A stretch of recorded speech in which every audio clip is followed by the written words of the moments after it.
el dólar llegó a los 30 pesos. Y se sabe que los 30 siempre llegan con crisis. En este caso, la crisis de los 30 no es porque el dólar todavía no haya terminado la carrera universitaria o porque se separó y tiene que volver a vivir con los viejos. No, acá el tema es que a Duhovne no le cierran los números por ningún lado. El riesgo país está en su récord de la era Macri, la inflación sigue arriba del 3% mensual y Toto Caputo tuvo que frenar la quema diaria de dólares prestados por el Fondo Monetario. Ahora bien, que el mejor equipo de los últimos 50 años no da pie con bola no es ninguna novedad. El problema es que ayer llegó al país la misión del fondo que ahora revisa cada 3 meses la economía. Y si el informe es negativo, se corta el chorro de dólares. Queda stand-by. Así que transcurrido apenas su primer día en Buenos Aires, la misión del fondo ya le hizo revisar al gobierno esas convicciones profundas que mostraba en tiempos pasados. Hace un mes. No creo que la retención sea un impuesto inteligente y que nos genere futuro. Al contrario, nos destruye futuro. El presidente ratificó que no está previsto de ninguna manera modificar el esquema de retenciones. Como dice el dicho, donde manda capitán, no manda marinero. Y a la señora Christine Lagarde no se le puede ir con excusas como que el perro nos comió la tarea.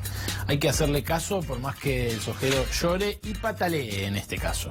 Hablando de excusas, las mejores se escucharon en el juzgado de Claudio Bonadío. Es que el viernes desfilaron varios empresarios por tribunales, la mayoría como arrepentidos. Se los pudo ver ahí a Aldo Roggio, a Juan Lascurain, a Carlos Wagner, entre otros. No todos tuvieron la suerte del primo del presidente, Calcaterra. Wagner y Lascurain quedaron detenidos. Y si el viernes Comodoro Pi parecía un coloquio de idea, ayer tenía pinta de reunión de gabinete de Cristina. Bueno, volvió. Muchos de sus antiguos colaboradores ya están tras las rejas, debido Jaime y ahora Amado Vudú, que fue condenado a 5 años y 10 meses de prisión por la causa Chicone. El juicio del ex vice fue más veloz que su Harley Davidson. Entre los exfuncionarios kirchneristas en prisión hay una figura que sobresale, el revoleador de bolsos José López, que declaró en su juicio oral que los bolsos no eran suyos, que la plata era de personas vinculadas a la política. No diga, che. Cuando le pidieron más datos dijo que no conocía a los propietarios de los bolsos ni quería conocerlos. Si se comprueba estaríamos frente al primer caso de generación espontánea de bolsos con dinero, lo cual sería un milagro y en ese caso tiene sentido guardarlos en un convento, ¿no? Los conventos y también las iglesias festejaron el resultado de la sesión en el Senado por la legalización del aborto de la semana pasada. El proyecto fue rechazado por 38 votos contra 31. Casi 2 millones de personas, la mayoría mujeres, esperaron afuera del Congreso para conocer el resultado a la madrugada. Bajo el frío y la lluvia tuvieron que escuchar cosas como esta. Imagínense ustedes que la madre de Vivaldi, por ejemplo, por hablar de algo que nos puede gustar a todos, le haya negado el derecho a la existencia. O la madre de Mozart, por ejemplo, que le haya negado el derecho a la existencia. O de Leonardo da Vinci. O de Miguel Ángel, que le haya negado el derecho a la existencia. La lógica del senador formoseño parece no tener fisuras. Hay que agradecer a las madres de las grandes figuras de la humanidad por no negarles derecho a la vida. Promoción no válida para genocidas y criminales de lesa humanidad. Claro, los que están a favor de la legalización hacen eje en frenar los abortos clandestinos. Los que se oponen al aborto parecen centrar el problema en definir cuándo comienza la vida. El senador Mayans va un poquito más allá. Hay que definir en qué momento una persona se vuelve imprescindible para el mundo, pero para eso habría que tener la posibilidad de ver el futuro. Por suerte Argentina tiene su propia pitonisa. Carrió. No busque los dólares, es para evitar crisis. Y eso está bien explicado. Es para decirles a estos oportunistas, la gente no vaya a cambiar, va a quedar en 23, ahí va a estar. No, va a quedar en 23, ahí va a estar. Ya saben, si quieren saber qué nos depara el futuro y no saben para dónde ir, le preguntan a Carrió y simplemente agarran para el otro lado. Tierra fértil la Argentina, ¿no? Ideal para que crezcan los brotes verdes.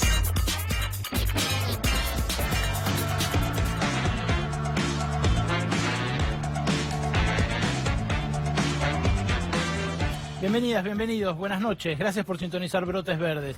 Hoy tenemos información exclusiva para compartir con ustedes, pero es el cierre de otra jornada tensa en los mercados, un nuevo supermartes de vencimiento del EVAX que el gobierno no logró renovar, con la misión del Fondo Monetario respirándole en la nuca a Nicolás Dujovne y a Luis Toto Caputo, el gobierno resetea su plan económico a pedir de Christine Lagarde. Una catarata de medidas conocimos durante la jornada de ayer y durante la jornada de hoy para intentar satisfacer las exigencias de un Fondo Monetario que empieza a ver con desconfianza cómo se dilapida parte del crédito que le otorgó por un monto récord a la Argentina en medio de una súbita debacle de su moneda que ni la propia Christine Lagarde ni el propio Nicolás Dujovne preveían allá por marzo, cuando fue su primera visita del año al país. Hay una causa que conmueve al mundo político y al establishment empresarial, que es la causa que se inició por los cuadernos del chofer Oscar Centeno, chofer de Roberto Barata, secretario de Coordinación del Ministerio de Planificación durante el kirchnerismo, pero que hoy ya trasciende con mucho a esos cuadernos, existan o no los originales, se hayan quemado, haya solamente fotos, ya poco importa eso a los efectos políticos y empresariales, porque lo que se desencadenó es un efecto dominó que ya nadie puede parar y todo el mundo toma nota de esto. Hay empresarios acusándose unos a otros de haber pagado coimas, acusando a funcionarios de cada vez más alto nivel de haberlas cobrado, y ahora empezó a haber también exfuncionarios que empiezan a colaborar con la justicia aportando nombres y funcionamientos de ese mecanismo de la corrupción que todavía la justicia no dio muestras de que va a poder desentrañar del todo. Esperemos que así sea, esperemos que los pifies procesales, las dobles varas, las protecciones selectivas y los arrepentidos truchos no hagan que esto quede una vez más en la nada, como quedó, por ejemplo, el caso de las coimas en el Senado, aquel caso tan resonante en tiempos de la Alianza. Pero decía que tenemos información exclusiva para brindarles y hoy el programa tiene que terminar sí o sí a las 11, así que como no quiero dejarlos tampoco sin el cafecito que hoy vamos a compartir con Pino Solanas, vamos ya mismo a nuestro informe central. Un ajuste a pedir del fondo.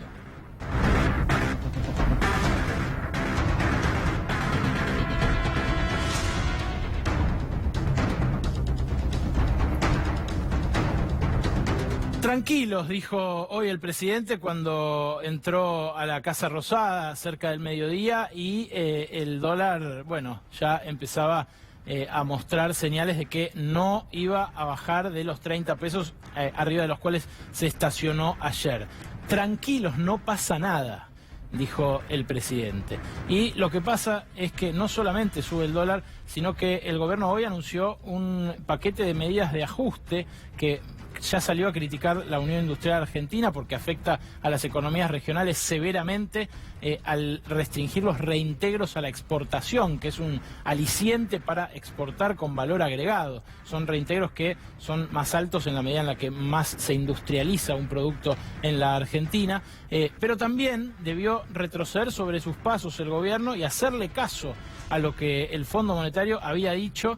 Hay que frenar la rebaja de las retenciones a la soja. No la frenó para el caso del poroto de soja, sí la frenó para el aceite y los pellets de soja, que son los que explican la mayor parte de la exportación del país. Tranquilos, dijo Macri, y es lo que parece que más escasea, la tranquilidad en el mundo económico, en el mundo de los negocios y también entre los trabajadores de a pie, entre los que simplemente ven cómo el dólar se dispara y cómo los precios los siguen y el sueldo cada vez alcanza para menos cantidad de días. En ese marco accedimos a las planillas que el gobierno, que el Ministerio de Hacienda puntualmente, le presentó a la misión del Fondo Monetario para exponer los ajustes que planea hacer de acá al año que viene. Son 300.000 millones de pesos los que tiene que recortar el gobierno del presupuesto 2019 y esto incluye a las provincias en un consolidado del sector público, que es lo que le importa al Fondo Monetario Internacional. Nosotros se los vamos a mostrar ahora como placas, pero primero quiero que vean la foto de lo que le está mostrando el Ministerio de Hacienda a las provincias a las cuales quiere hacer socias en ese ajuste y a las cuales ya empezó a hacer socias en el ajuste con el recorte de hoy del Fondo Federal de la Soja, porque además de frenar la rebaja de retenciones de la soja, lo que hizo hoy fue decir no se reparte más ese 30% que hasta ahora se repartía con provincias y con municipios. ¿Quieren ver la foto de la planilla? Ahí la tienen. Esta es la reducción de gastos, el recorte que el gobierno, una especie de roadshow, de ronda de exhibición, le está proponiendo a las provincias, pero que también, por supuesto, antes le mostró al Fondo Monetario Internacional. Esto se ve así porque, bueno, son fotos que sacaron aquellos personajes del poder a los cuales se los mostraron. Pero ahora nosotros se las pasamos en limpio para que tengan el detalle de... Ya ahí se ven, ¿no? Ahí se ven los rubros que son bastante más sensibles de lo que se creía hasta ahora. Incluye jubilaciones, incluye planes sociales, incluye remedios, incluye elementos muy básicos del gasto público. O sea, lo que dijeron que es que iban a recortar solamente en viáticos de funcionarios, en secretarias, en asesores, en tramos de avión, bueno, obviamente no alcanza. Se sabía que no alcanzaba, pero ¿en qué van a ajustar realmente? Es lo que se ve en estas planillas a las que nosotros accedimos, con montos detallados por primera vez. Y tiene que ver con lo que subió el dólar, a lo cual nos vamos a dedicar en un minutito, pero tiene que ver también con cómo va a funcionar la economía en los próximos meses. Fíjate vos el ajuste que propone para la nación en esta primera placa el gobierno nacional. Jubilaciones, 15.000 millones de pesos. Congelar AUH, congelar asignación universal por hijo, y lo dice así, lo puse así textual porque dice así la planilla, dice congelar AUH, 9.000 millones de pesos. Emergencia social, o sea, hacer menos pagos de la famosa emergencia social que establecía los salarios sociales complementarios, 6.000 millones de pesos. Subsidios, el de subsidios está discriminado por luz, gas y transporte, pero yo lo puse así global porque en definitiva significa que te van a aplicar tarifazos en las tres cosas. 18.000 millones de pesos. Esto está hecho para el año que viene, o sea, para todo un año, pero con base de 2018, o sea, como si recortaran para todo este año pasado a pesos. ¿Se entiende? PAMI, 10.000 millones de pesos. Empresas públicas, que ya fue nuestro informe central hace un par de semanas, otros 10.000 millones de pesos. Esto pone en crisis básicamente a aerolíneas argentinas y básicamente a los trenes. Sueldos, AFIP y otros 26.000 millones de pesos. Cuando dice AFIP es porque ya se eliminó el beneficio que cobraba la AFIP vinculado a lo que recauda para sus empleados. Pero, por supuesto, el grueso es el ajuste a los empleados públicos de otros sectores que ganan peor que los de la AFIP. Y finalmente la obra pública, el recorte mayor, la cirugía mayor, 100.000 millones de pesos.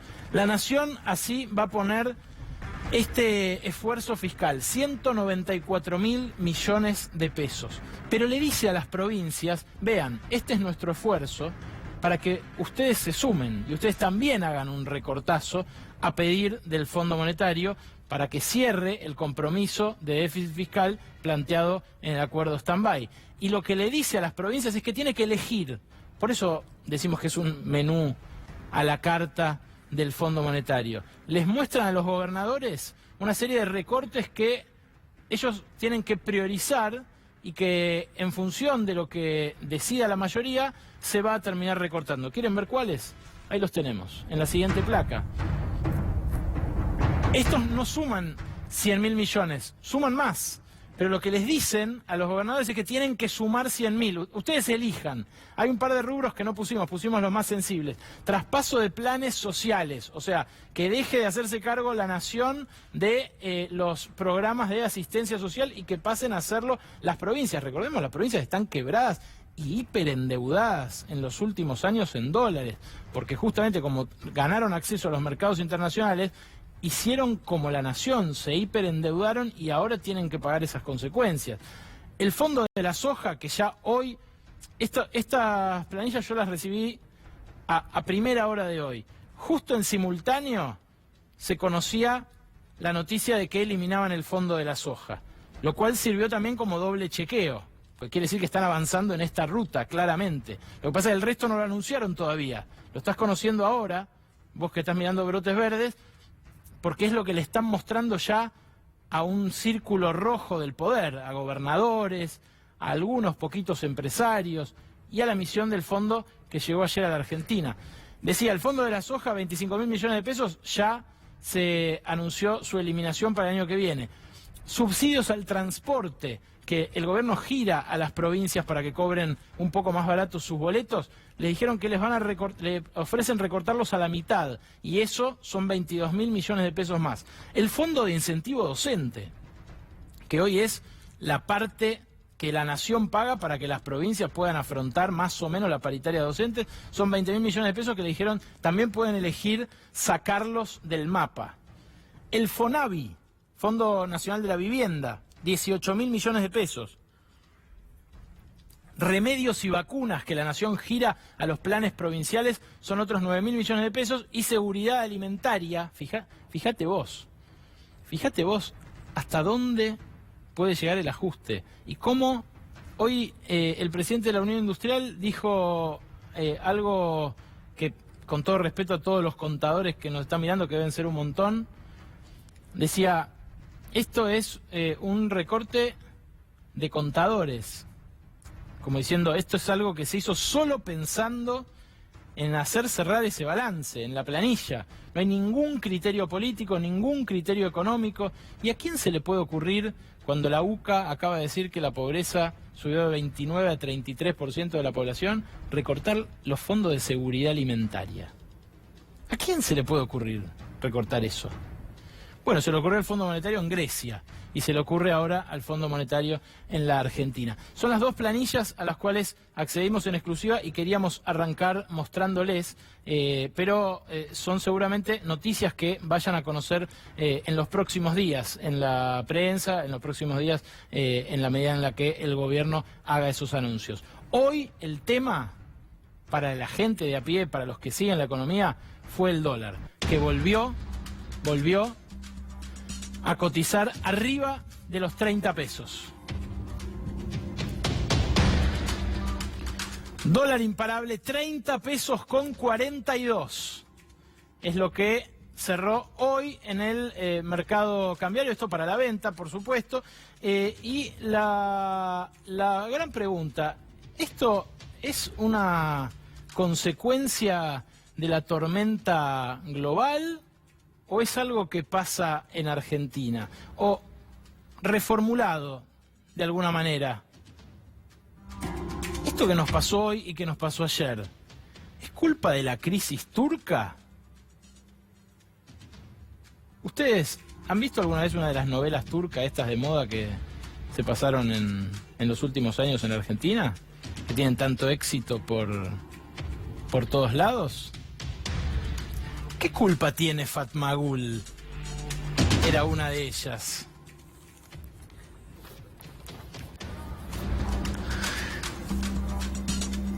¿Qué culpa tiene Fatmagul?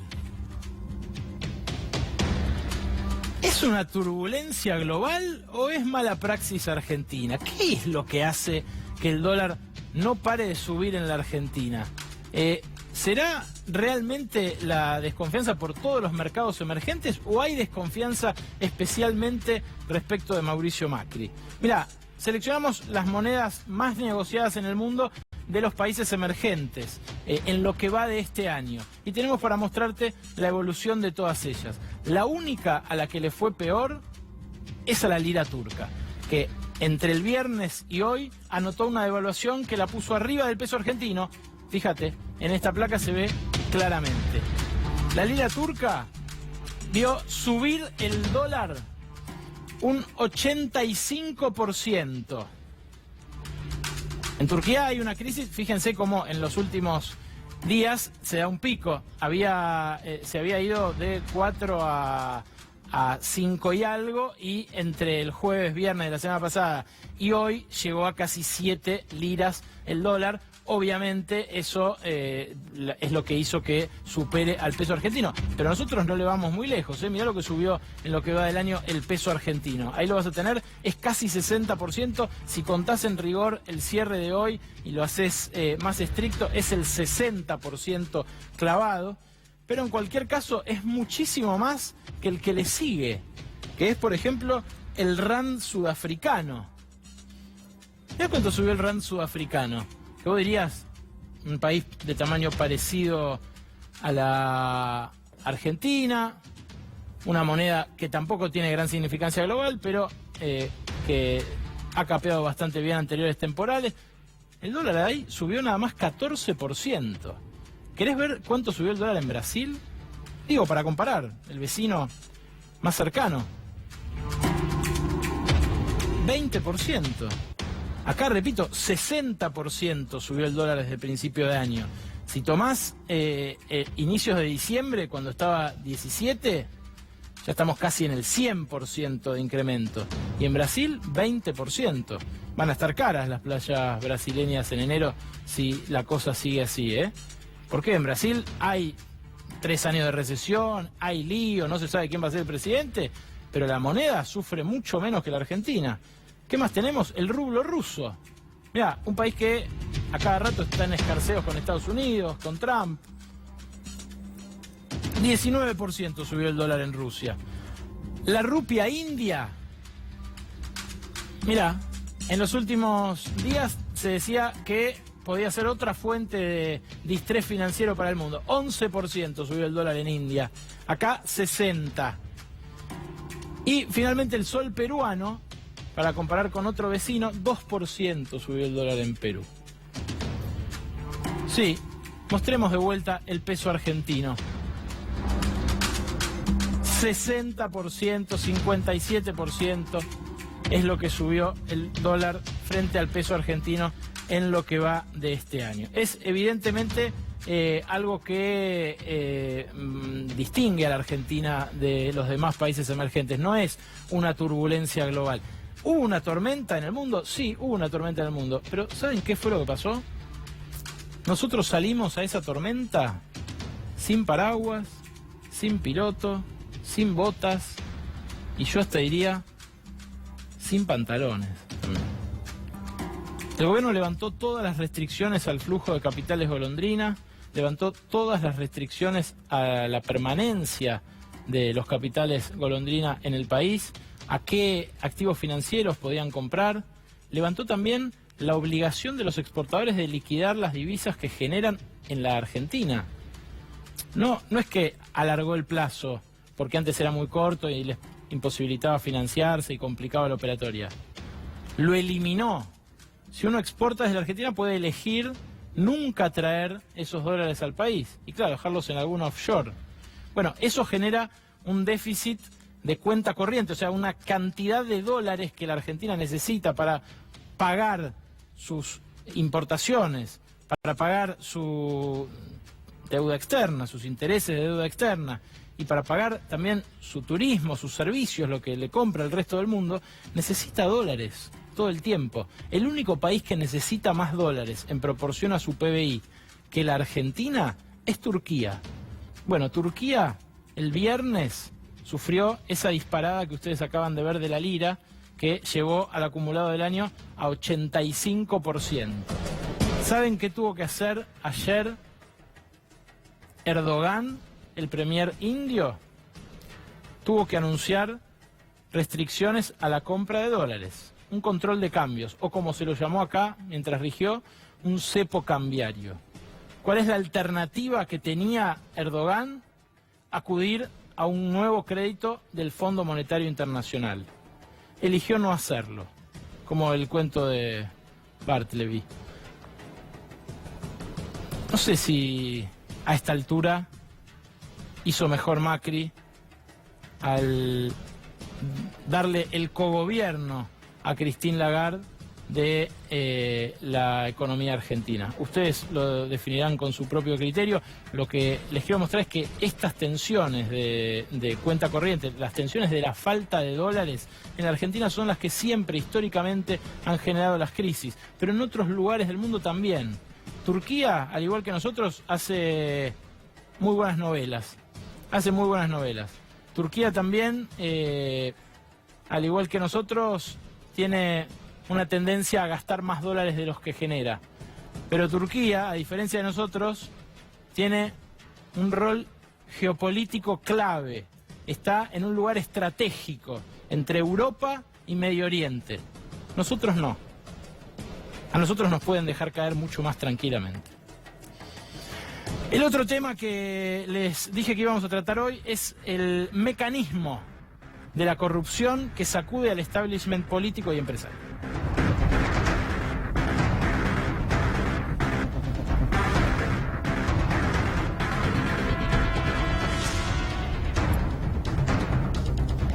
El mecanismo que decía sacude al establishment político y empresarial tiene cada vez más involucrados. Tiene 23 compañías contratistas involucradas. Ahora Noé Barral Grijera nos va a contar también cómo van a seguir trabajando esas empresas, porque es muy curioso lo que está pasando. Pero tiene también, en principio, tuvo 17 detenidos, ahora ya tiene 10 arrepentidos. Hoy sumó su arrepentido número 1 por el lado de los funcionarios, Claudio Uberti, un hombre que era clave en el esquema de Julio Miguel De Vido en el Ministerio de Planificación. No ocupaba un rol importante porque era el titular de la OCOVI, del Organismo de Control de Concesiones Viales, pero políticamente era el hombre, por ejemplo, que manejaba la relación con Venezuela. Todo eso está teniendo gran cobertura mediática, lo pueden ver en todo momento, a toda hora, en todos los canales de televisión. Pero hay una cara que ustedes no van a ver en ningún canal, que me empieza a llamar poderosamente la atención, que tampoco se vea por Comodoro Pi. Es la cara de este señor, el zar de la energía eléctrica, el Sherpa de Mauricio Macri. En esta foto se lo ve en la cumbre de Davos. Pero antes, vean ustedes, qué sonriente con Cristina Kirchner y qué sonriente antes con Néstor Carlos Kirchner, un hombre oficialista de todos los oficialismos, antes menemista también, hombre de negocios, en fin. Todos lo hacen, responde cuando uno le pregunta eso. Pero, ¿esto sería acaso un pecado o tendría algo de malo tener fotos con todos los presidentes? No, en absoluto. Lo que me llama la atención que no salga en ningún lado es esta foto del cuaderno de Centeno. El lugar por el que pasó el auto de Roberto Barata el 14 de mayo de 2009, que es esta dirección, Buchard 547, piso 26. Ahora ya no funciona más ahí, ahora ya no tiene más su sede ahí Marcelo Mindin, porque creció tanto que se mudó al que era el viejo despacho de Oscar Vicente en Pérez Companc, ahí en Maipú 1, un despacho que domina la City desde arriba, que tiene no solo vista al río, como tenía antes ahí en Buchard, sino también vista a todos los demás magnates de la Argentina. Está por encima de todos, es un primus inter pares. Pero en 2009, en ese lugar, en Buchard 547, piso 26, tenía su sede Pampa Energía. Y ahí lo ven en la presentación de resultados. Esto es un parte de prensa, es algo que encontré en mi casilla de mail, ni siquiera hizo falta buscar demasiado. Ahí la tienen, Buchard 547, piso 26.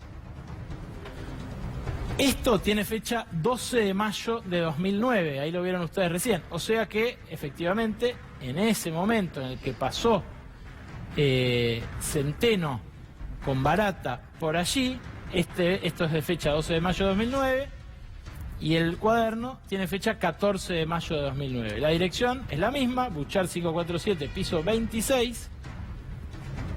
¿Y quieren ver la foto del edificio? Vale la pena verla, porque este edificio, la Torre Buchard, está al lado de la Torre de la Nación, enfrente de la Plaza Roma.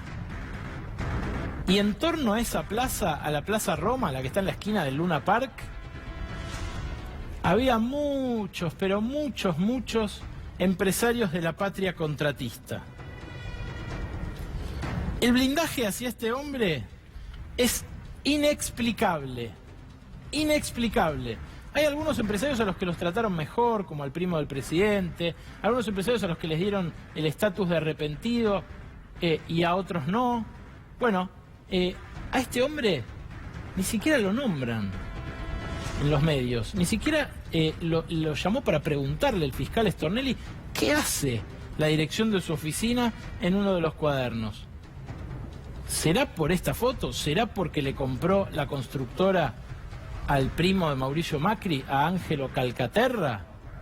¿Será porque él como zar de la energía goza de una especie de inmunidad estratégica, de un campo de fuerza eléctrico que hace que no se le acerquen los átomos de la justicia? No lo sabemos, no lo sabemos. Pero Noé tiene para contarnos cómo todas estas empresas siguen trabajando para el Estado, ¿o no? Buenas noches. Buenas noches, Ale. Efectivamente, si yo te digo doctrina Menem, ¿en quién te hago pensar? La doctrina Menem...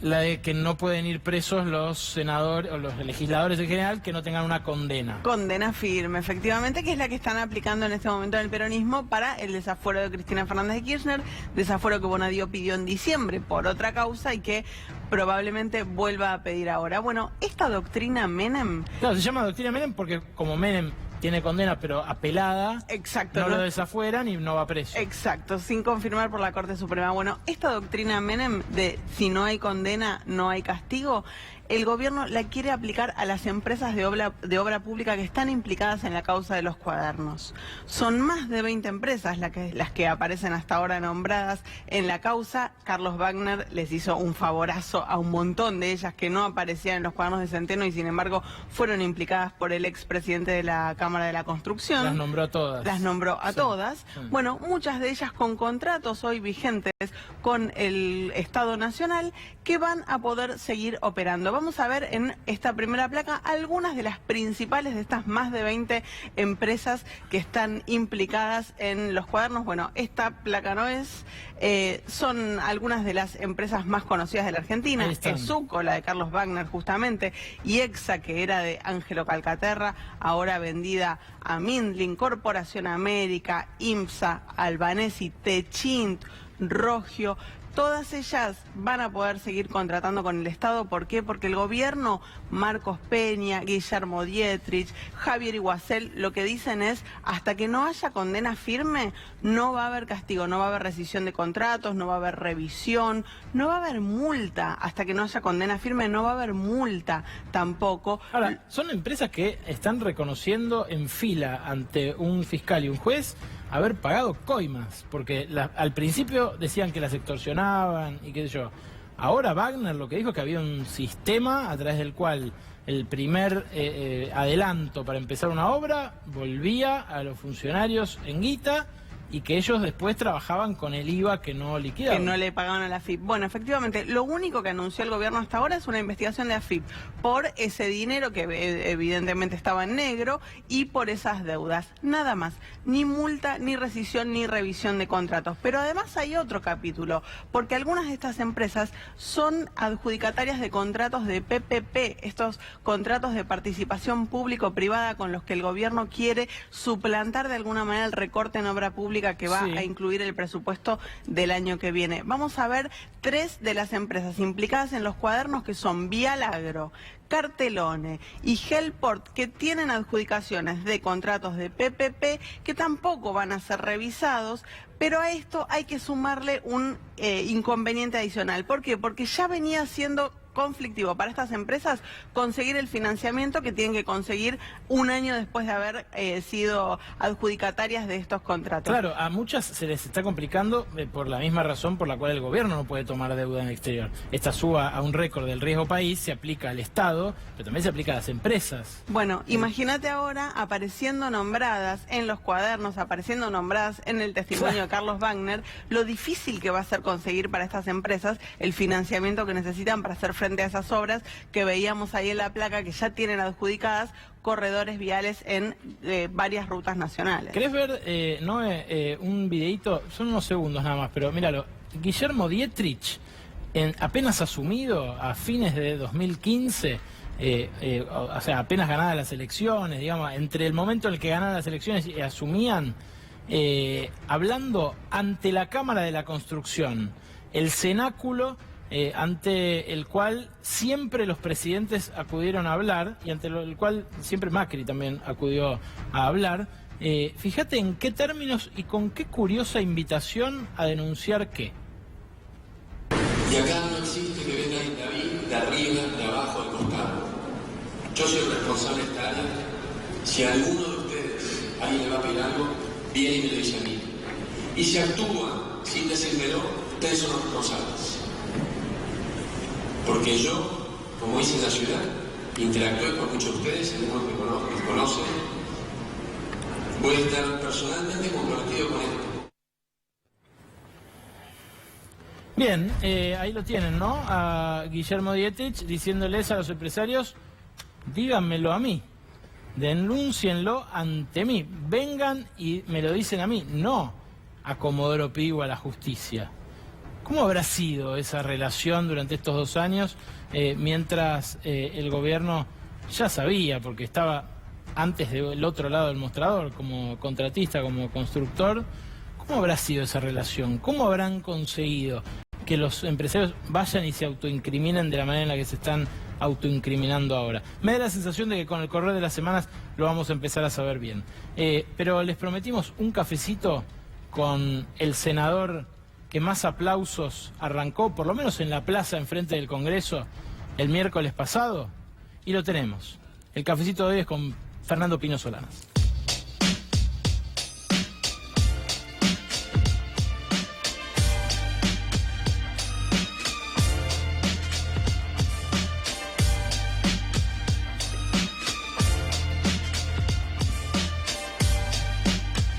Dale. Pino, gracias por venir. Muchas gracias, Alejandro. Sabes que tenemos en este espacio la costumbre de hacerle un cafecito al invitado. Así que te voy a hacer un cafecito. Te voy a hacer un cafecito mientras te pregunto cómo te sentiste con la oferta de tantas chicas, tantos chicos de que querían que fuera su abuelo el miércoles pasado. Bueno, es muy grato eso. Yo soy abuelo, así que bueno, que chicas y muchachos que no me conocen me entienden de abuelo y hagan dibujitos conmigo, me parece lo más simpático que me puede ocurrir. Y cuando hablaste del goce, sí, a mí me llamó la atención eso, que fue un tema como del que nadie hablaba y vos dijiste, ¿saben qué? Acá estamos hablando del goce también, claro, de regular el goce, de restringir el goce. Y efectivamente hay mucha hipocresía y mucha mentira, hay cosas prohibidas. Es como si solo debe funcionar el deber de sufrir, no el derecho a gozar en la vida. Y la verdad, la vida es inseparable. La vida es inseparable por un lado del dolor, pero por otro lado del placer. Y por otro lado del goce. ¿Qué nos quedaría en la vida? ¿Qué quedaría de la felicidad y del amor, separado del placer y del goce? Entonces no seamos hipócritas. El placer y el goce hasta ahora ha sido monopolio de los hombres. No, las mujeres no, por favor, no, por favor. Entonces hay mucha injusticia, hay mucha desigualdad en el ejercicio de los derechos, pero son culturas instaladas que no se las asume ni se las saca a la superficie. Es así. ¿Instaladas por quién? Es una vieja cultura, podríamos denominarla, es una cultura resabio de una cultura patriarcal, una cultura también mesiánica. Son cosas prohibidas, causas prohibidas. Eso... La mujer tutelada, la mujer inferiorizada o infantilizada, la mujer incubadora, fábrica de los hijos en la casa, y sin placeres y sin gozar. Y tiene que estar apta para cada vez que venga el marido con ganas de amarla, y si se resiste, ¿cuántas mujeres golpeadas? ¿A qué van a denunciar? Me golpeó hoy mi marido, van a denunciar frente al escándalo. Un compañero tuyo del Senado que incluso fue capaz de decir que las violaciones intrafamiliares son menos graves. No, pero parece, senador, esto que estoy diciendo yo, que es moneda corriente. Porque hay que hablar con las mujeres. Eso es moneda corriente. Entonces esa no es una violación, no es violencia. ¿Y a quién se va a quejar una chica de 11, 12 años violada por el padrastro, el padre o los hermanos? ¿A quién se va a quejar? Impunidad, indefensión de esa chica y un sistema que garantiza una red de complicidades impunes. En fin, pero esto es secundario. Lo que es importante y lo que es imparable, y eso hay que comprenderlo, hay que saber leer el motor, que esa marea extraordinaria de una nueva generación. También es una decepción para esa generación, es un choque contra la pared y ver que una institución vetusta, poco representativa... No, pero eso es totalmente secundario. De ninguna manera esa generación se siente derrotada, para nada, porque yo sigo viendo en las calles y no, está... Por supuesto que quienes no quieren que esto salga, que son los mismos que no quisieron la educación sexual, que no quisieron repartir preservativos en las escuelas, etcétera, etcétera, etcétera. El divorcio, el matrimonio. Bueno, van a decir que esto se acabó, se derrotó. No, para nada, para nada. Esto se ha instalado todavía muchísimo más y te puedo asegurar que la oleada que va a venir el año que viene, que además es un año electoral, es imparable. ¿Qué edad tenés, Pino, vos? 82 para 83. ¿Cómo se desaprende una vida en el patriarcado a los 80 años? No, bueno, porque digo, esperá, vos militabas en el peronismo de joven, eran todos dirigentes hombres, nada. No, yo tenía una militancia en el peronismo, más que, te digo, en el peronismo solo, no. Mi primera conciencia política nace en lo que quedaba de Forja con Scalabrini Ortiz, mis primeros libros. Yo frecuentaba la casa de Scalabrini Ortiz porque estudiaba Derecho con el hijo mayor de Scalabrini. Mirá. Vivíamos a una cuadra de diferencia, ¿no? El destino me colocó ahí.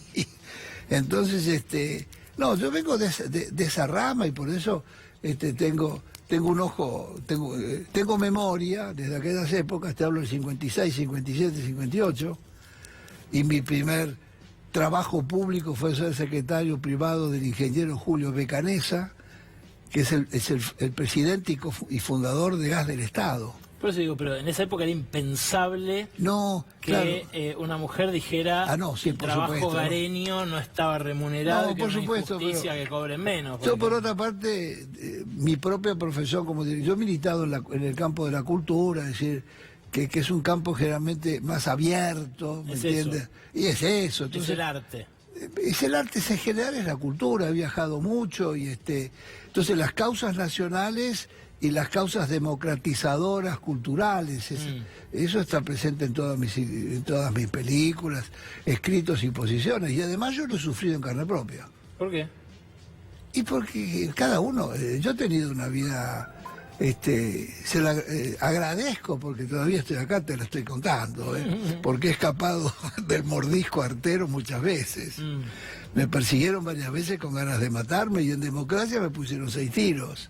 Y sufrí exilios, persecuciones, aprietes, amenazas telefónicas. Entonces, los que hemos padecido todo eso somos quizás los que más valoramos una democracia en paz, pero con vocaciones democráticas. Bien, en tu discurso también recién estallaba, es cierto, no había avanzado tanto, pero mencionaste el escándalo de los cuadernos como algo que estaba distrayendo a la opinión pública de asuntos más graves o de temas más trascendentales quizás como este. Ahora que aparecieron empresarios que se autoincriminaron directamente, que dijeron que había mecanismos, sistemas de reparto de dinero y demás, ¿qué pensás? ¿Cómo te sentís frente a esas revelaciones? Ya, en primer lugar, te debo confesar que no son extrañas para nosotros. Digo nosotros porque somos un grupo que ha venido trabajando en la defensa de causas nacionales, causas democrático-culturales, pero en la ética pública. Yo he sido de los primeros que acá, y por eso me pegaron 6 tiros, que denunció las grandes causas de corrupción. El primer proyecto presentado en diputados sobre la imprescriptibilidad de los delitos cometidos contra el patrimonio público en el ejercicio de las funciones, pues, es nuestro. Ayer hemos presentado con Alejandro Olmos una denuncia penal contra un conjunto de estos empresarios. ¿Para qué? Pero, evasión fiscal. ¿De dónde sacaron ese dinero? ¿De dónde sacaron esa plata? Que lo expliquen. Por supuesto, es la patria contratista de siempre, es la patria coimera de siempre. Viven del Estado. Vos no te olvides, Alejandro, que de las 20 primeras empresas argentinas que cotizan en bolsa, 17 son concesiones del Estado. Son concesiones del Estado. Debería retirarle ya mismo las obras. No, digo que el maridaje entre el empresariado nacional y el Estado, la dependencia es monumental. Si lo sabrá el grupo Macri, por favor. Ayer decía yo en un canal, a mediodía decía Rosendo Fraga algo, mire muchachos, esto es el aperitivo, más o menos dijo esa palabra, porque lo grande todavía no se destapó, que es lo de Odebrecht en la Argentina. ¿Y por qué no se destapó? Y bueno, está muy metido en Odebrecht la familia presidencial. No, basta de cuentos infantiles. Bueno, pero lo del ángel, el rol del ángel. Hay un ángel pistolero que está en las películas. Sí. Este otro ángel tiene otros modales. Este ángel va y dice, yo no tengo nada que ver acá. Está bien, pero todos lo están salvando, están protegiendo concretamente al primo del presidente. Pero por supuesto, ahora todavía no empezó, recién se está abriendo esto. ¿Y al kirchnerismo cómo lo deja parado esto? No, por supuesto que es un golpe cuando funcionarios del kirchnerismo reconocen esto. Y cuando un conjunto de empresarios...